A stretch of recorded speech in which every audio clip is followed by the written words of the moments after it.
hari ini lancar? Ya Rabbal Alamin.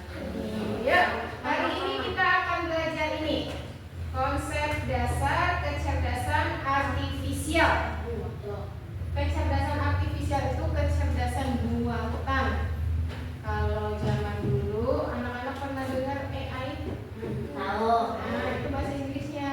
Kalau bahasa Indonesianya kecerdasan artifisial. Nah, udah tadi ya, bagaimana keadaanmu hari ini? Sehat. Udah ada yang sedih? Ada. Ya, sebelum kegiatan supaya menumbuhkan rasa cinta kita kepada bangsa Indonesia ini, kita menyanyikan lagu Indonesia Raya. Nah, yuk anak-anak yang ngomong ini berdiri semua.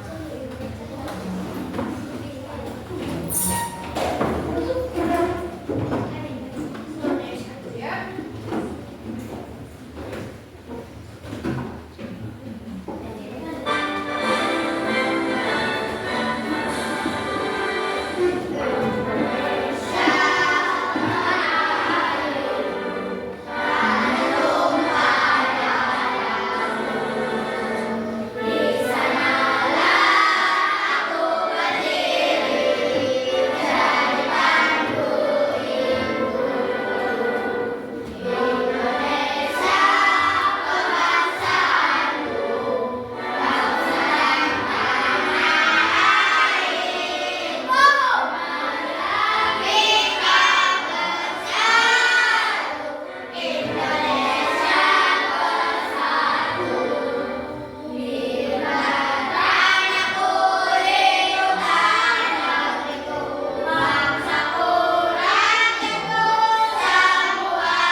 Ya, duduk kembali.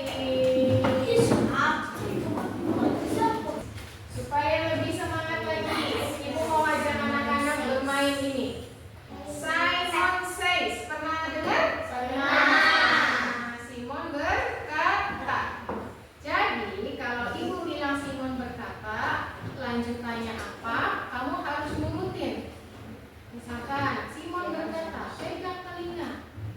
Ya. Oh iya.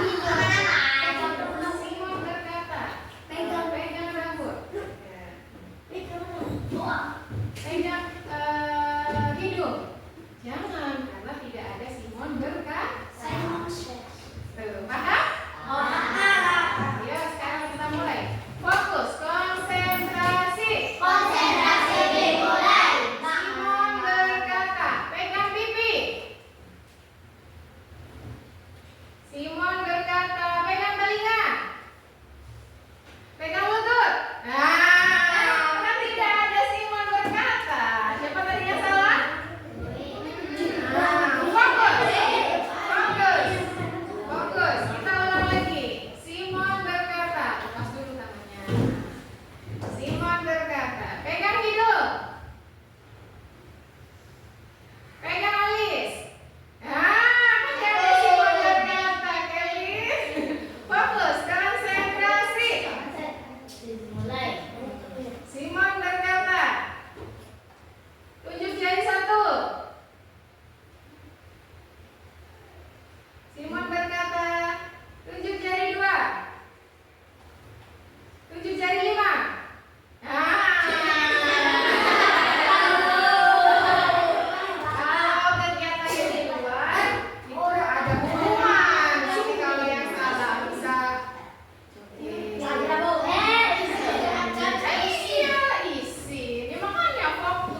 meningkatkan keselamatan di berbagai sektor kehidupan manusia seperti industri rumah tangga, kesehatan, pendidikan, transportasi, dan pertanian. Jadi robot ini banyak sekali manfaatnya bagi kita ya. Bagi kita khususnya di kehidupan rumah tangga. Jelasnya nih. Perbedaannya antara kecerdasan buatan dengan kecerdasan manusia. Nih perbedaannya. Coba ada yang mau bacakan? Saya. Ya. Yang pertama dulu. Bagi kecerdasan artifisial Tidak memiliki perasaan, hanya mengikuti instruksi. Kalau kecerdasan manusianya Bisa berpikir sendiri dan memiliki perasaan serta kreativitas untuk berinovasi dan mencipta ide baru. ya. Jadi kecerdasan artifisial atau buatan itu tidak punya perasaan. Dia tuh kalau misalkan robot nabrak orang ya udah orangnya jatuh ya biarin aja. Enggak, aduh kasihan ya orangnya jatuh saya tabrak. Enggak. Beda sama kecerdasan manusia. Bisa berpikir dan punya perasaan. Terus yang kedua, ada yang mau bacakan? Ya. Belajar dari data dan program yang diberikan. Ya, kecerdasan manusianya Bisa belajar banyak hal yang berbeda dan beradaptasi dengan lingkungan melalui interaksi sosial. ya, jadi kalau kecerdasan artifisial itu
Ini namanya mesin non cerdas. Sama-sama mesin.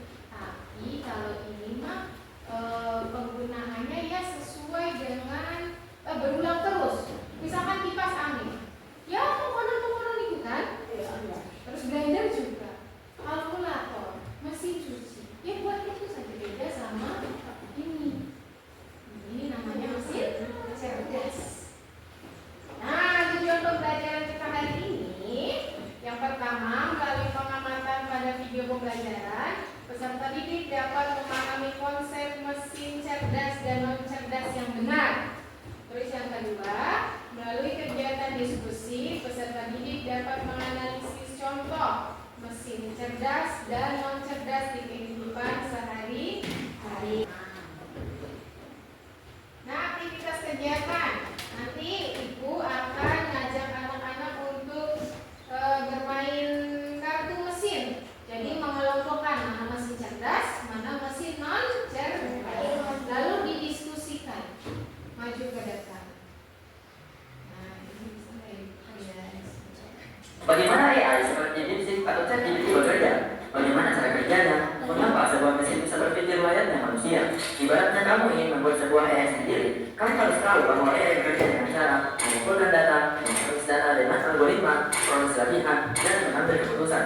Jadi misalkan kamu ingin membuat AI yang bisa mengenali foto kucing secara otomatis, kamu harus mengumpulkan banyak gambar kucing sebagai data, beserta keterangan bahwa itu adalah kucing. Selanjutnya, data yang telah diberikan ini diproses dengan algoritma, seperti halnya kamu membuat sebuah resep masakan sendiri agar tidak nemu lezat, tetapi bedanya, resep untuk algoritma AI ditulis melalui proses coding, tujuannya untuk memberitahu komputer cara mengolah data dan pola agar bisa memberikan hasil yang akurat. Setelah diberi algoritma, AI buatanmu akan belajar dan berbalik, hingga akhirnya model AI kamu siap digunakan untuk mengenali kucing pada sebuah gambar dengan akurat. Sukses untuk menambah pengetahuan tentang AI dan kalian siap menghadapi masa depan. Ya, cara AI bekerja. Jadi kalau kamu pengen ngasih informasi tentang kucing, bukan hanya satu foto saja yang dimasukkan. Ada berbagai macam foto, misalnya dari depan kucing seperti ini, dari samping begini. Terus kucing juga warnanya bukan cuma putih saja, ada yang hitam. Dimasukkan datanya. Setelah datanya sudah cukup banyak, orang itu ada yang mencari kucing, kata kucing, nanti muncul seperti ini kucing. Itu ya. Lanjut. Nah, mengapa mesin dikatakan cerdas? Memiliki kemampuan untuk yang pertama, belajar dari pengalaman, tidak hanya mengikuti instruksi yang sama berulang kali. Jadi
Kalau non cerdas hanya bekerja sesuai instruksi yang sudah diprogram.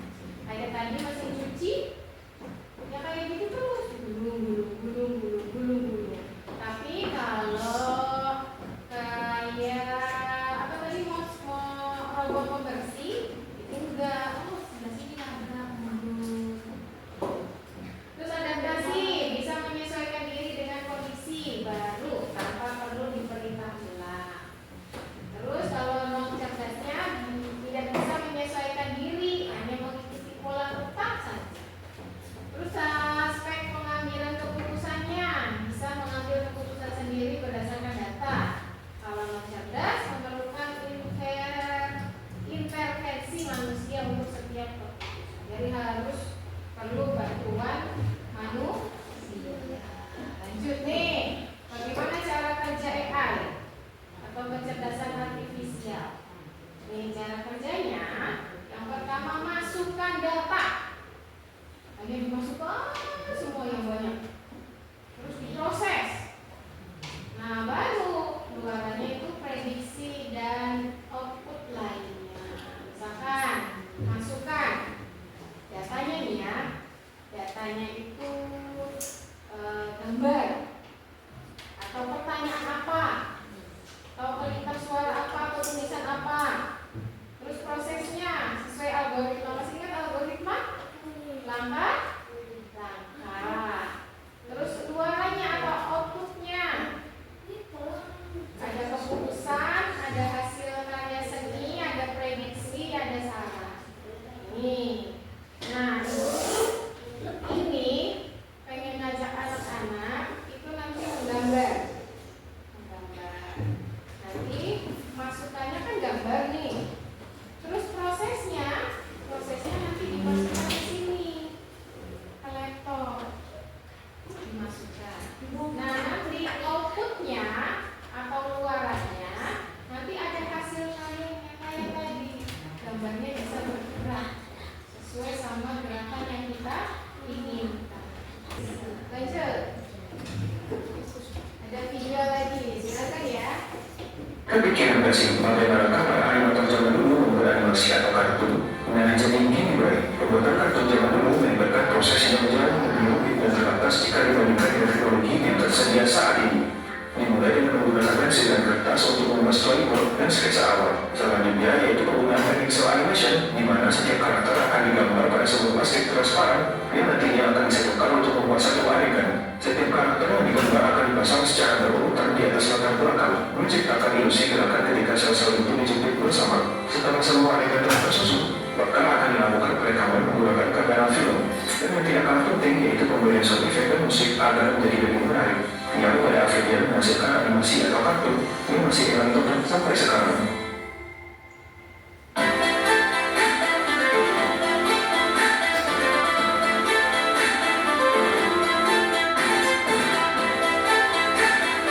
Tapi kalian Ya, tuh bedanya membuat kartun zaman dulu sama zaman sekarang. Kalau zaman dulu pakai kertas satu, gambar satu, gambar satu, gambar satu. Kalau sekarang tinggal pakai AI, gampang. Ya, saatnya berkelompok. Sudah dulu berkelompok. Dan nih, setiap kelompok ibu beri ini. Sama Rudin sama Oleh.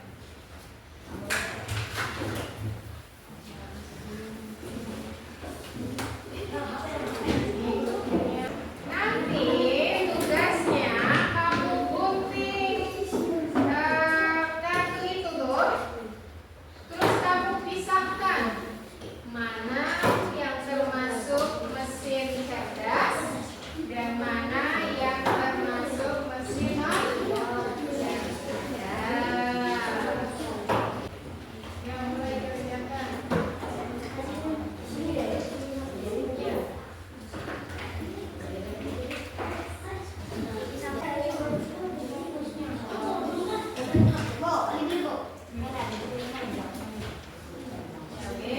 Cerdas mana itu?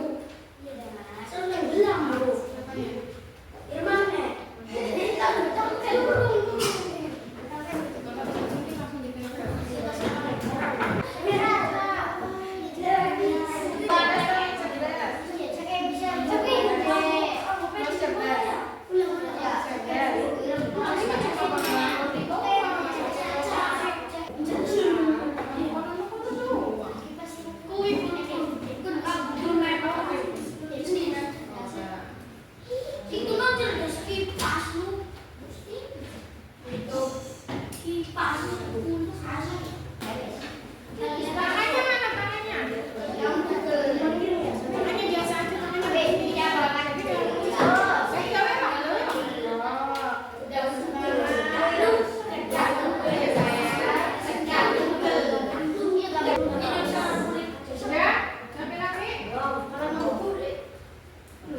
apabila